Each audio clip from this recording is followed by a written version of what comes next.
everyone, my name is Remington, or Squiditis as my YouTube channel name suggests. Welcome back to Super Mario World. In the last episode, we got lost in a ghost house for what seemed like 5 billion years. And I promised I'd talk about my childhood for a little bit. Whoa! I kind of went off on a lot of different tangents, but it's all just backstory and what do they call it? What's the word when an author... Exposition! I think that's what they call it.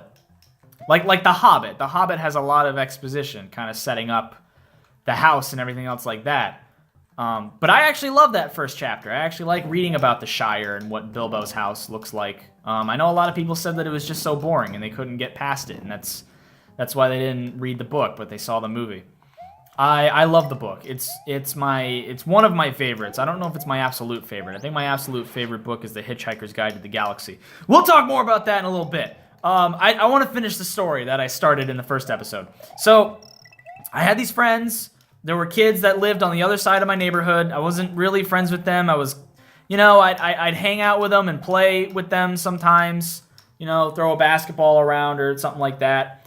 But my actual friend... There's a platform coming this way, right? Did I have to follow it to keep it moving? Oh, I didn't even step on it. There we go. So I had friends in middle school that I would hang out with, but I never really saw them outside of school. And we had all played Star Fox in some manner, either on the GameCube or on the 64. But we all knew about the barrel roll meme at least, which was my favorite thing in the world at the time. Still one of my favorite things in the world. Let's get you out of here. No! No! Stop it! Okay, alright, let me time this. Let me time it. Good. Let's throw you up. Please be a mush. Or Yoshi, that works. No! Anyway, long story short, my friends and I had this thing that we would do where we would roll our necks and say, do a barrel roll in Peppy's voice. That's it! That's it! That's the end of the story. That's all I wanted to say. Maybe there was a bit more exposition than there were meant to be. All I wanted to just say was a dumb thing that I did as a kid. Let's jump over this. I think we got the checkpoint already. Screw it. We don't need Yoshi. Maybe there's a... No, there is no secret exit because those dots would be lit red. This was lit yellow. I don't like dying. Mario or real life otherwise. Anyway, The Hobbit. I love that book. I love everything about it. It was a fun read. I saw the movie before I read the book, and I didn't realize how, I know people had told me, the third movie, it's just based off of, 12 pages in the book, but I didn't fully understand what they were talking about until I actually read the book. The last film is literally just, the last 20 pages maybe of The Hobbit. I don't think The Hobbit really needed to be a trilogy. I think they could have just had 2 movies and that would have been it. I mean, the animated Hobbit, they were able to do in just 1 film.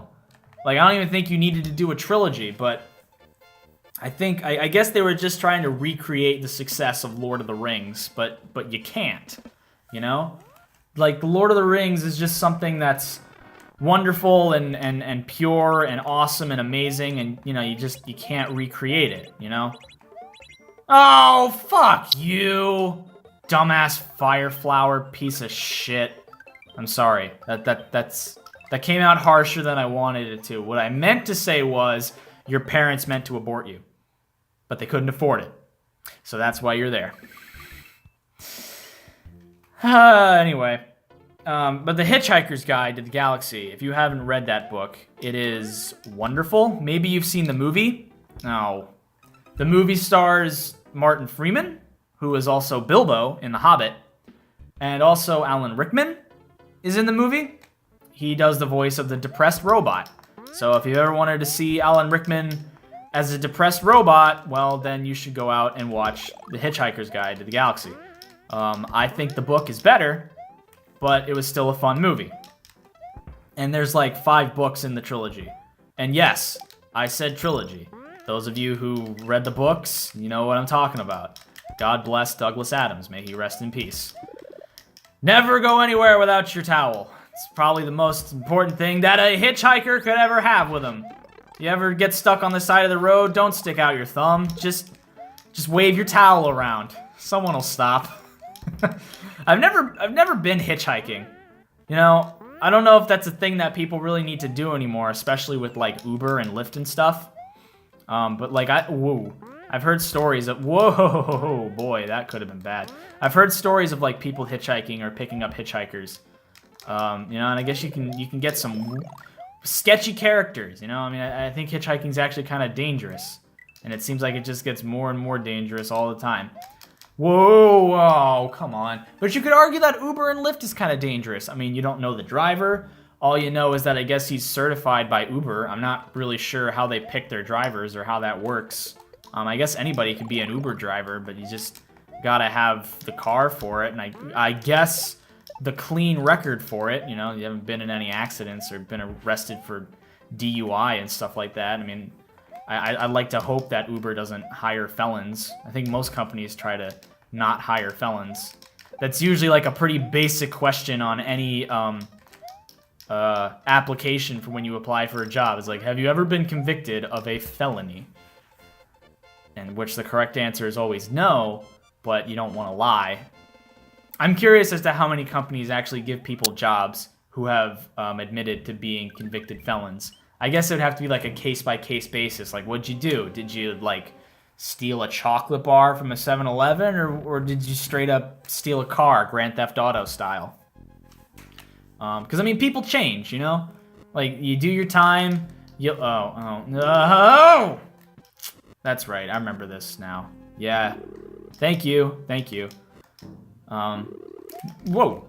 Yeah, but you know, people change. You do the time, you become a better person, hopefully. And yeah, what are you gonna do? Whoop, woohoo! There we go. What do I want to do with this? I mean, I know I want to hit it, but whoa! Oh, come on. Okay, I guess we're just gonna run. Ah, I see, this is what we wanted. Go in the door, Mario. Keep it moving. I applied for a job once. Well, actually, I shouldn't say once. I've applied for many jobs, but my first job, was in a grocery store. I worked at a Publix. If you know what a Publix is, they're a grocery store, generally in the South.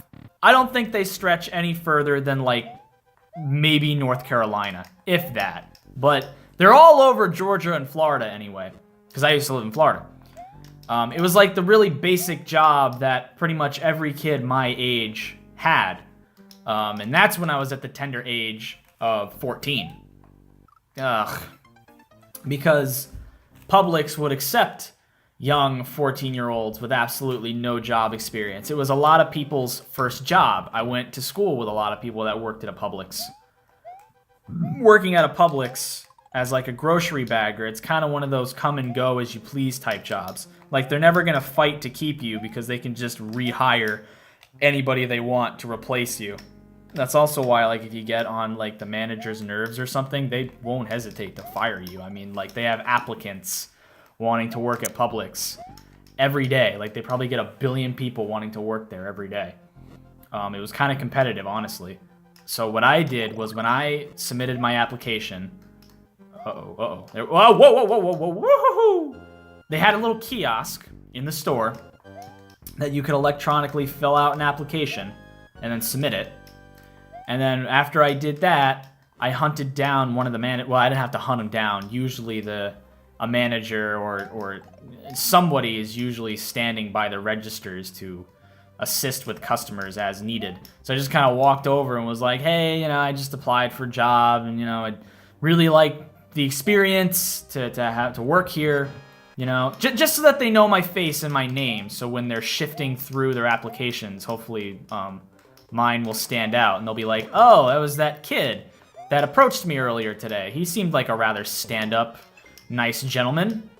And I guess that worked, because I did get the job, and I worked there for probably 1.5 years, and I hated it. It was the worst job I have ever worked at in my life. Retail sucks.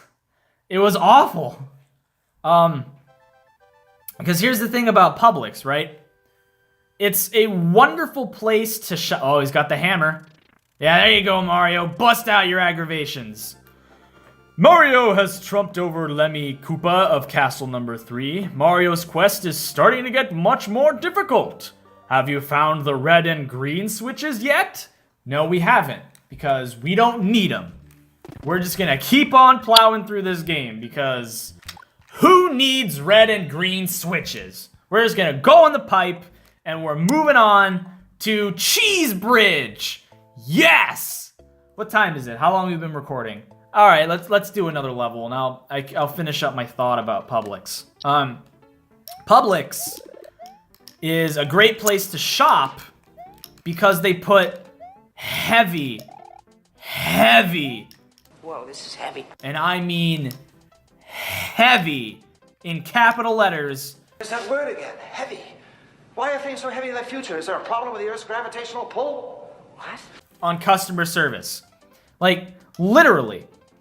The employee orientation video, stated, and I quote, "Treat every customer as if they are kings and queens."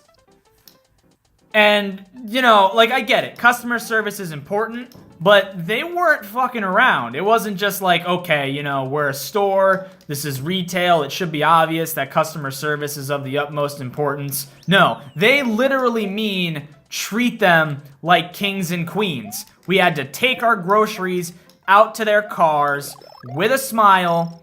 We had to initiate conversation with them, whether they wanted it or not. We had to take any kind of abuse that they might throw our way, and believe me, there were some rude people. I mean, that's just retail. That's what happens. But it's just Publix especially is so, like, literally, the customers are kings and queens, and you will get chewed out for not, you know, addressing the customers as such. And one of the other things that they would make you do... All right. I can feel a Publix rant coming on right now. You know, all these years of festered feelings are about to come out. So just a warning right now. Let's end it off here. And you can all hear my Publix rant in the next episode. So thank you all so much for watching. Thank you for stopping by and spending some time with me today. I really appreciate it. And I hope you have a great rest of your day.